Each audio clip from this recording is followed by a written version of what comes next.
Iya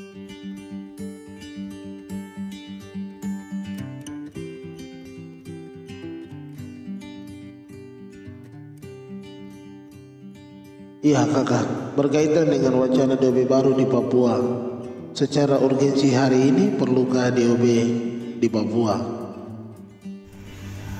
Kita harus paham bahwa karakteristik geografi, karakteristik Papua, tanah Papua itu memiliki karakteristik tersendiri. Ya, nah karakteristik itu terbagi dalam dua hal, satu geografi dan demografi. Secara geografi, sentuhan pembangunan kepada wilayah-wilayah tertentu itu masih jauh daripada harapan. Nah, secara demografi betul masyarakat asli Papua itu tidak sebanyak yang merupakan persyaratan dalam DOB, ya.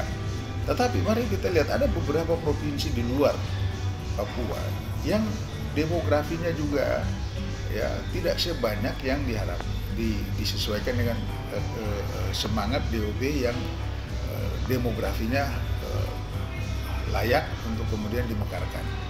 Ada beberapa provinsi. Nah, karena itu geografi di Papua ini merupakan karakter tersendiri yang menyebabkan ya pembangunan dalam rangka mengantisipasi atau rentang kendali yang selama ini tidak sulit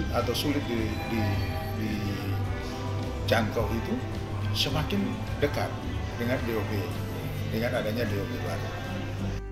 Secara teori, DOB merupakan cara percepatan pembangunan bagi masyarakat oleh pemerintah di suatu daerah. Dan dalam konteks Papua hari ini, sudahkah tepat ada DOB baru di Papua? Kenapa DOB baru itu harus sesuai dengan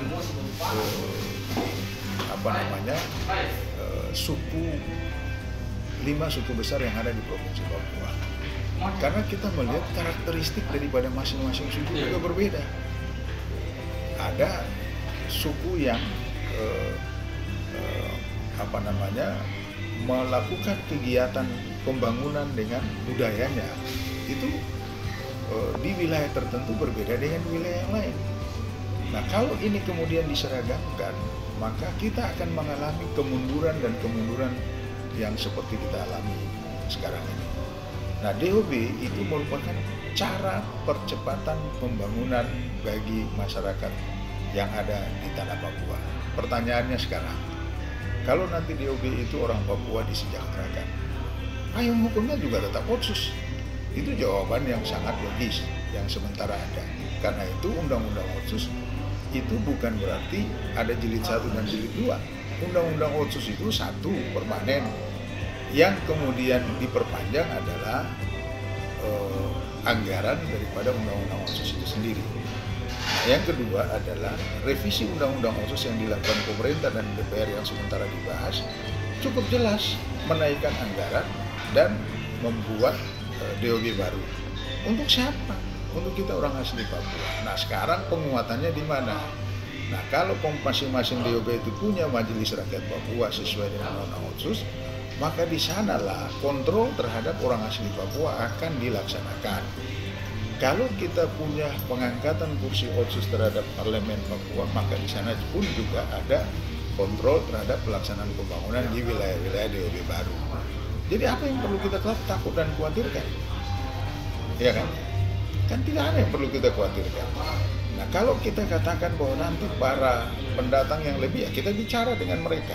Ini kebijakan dari masing-masing provinsi DOB baru adalah prioritas membangun orang asli Papua yang ada di sini. Sehingga kesenjangan-kesenjangan itu tidak terjadi dan terjadi kecemburuan yang menyebabkan orang Papua tidak happy dengan negara kesatuan Republik Indonesia. Kesimpulan saya adalah daerah otonomi baru itu sangat diperlukan di tanah Papua supaya Trans Papua di wilayah pegunungan dapat di-cover secara cepat dan tidak terjadi konsentrasi pembangunan di wilayah tertentu yang mengganggu wilayah lain tidak ditangani secara baik.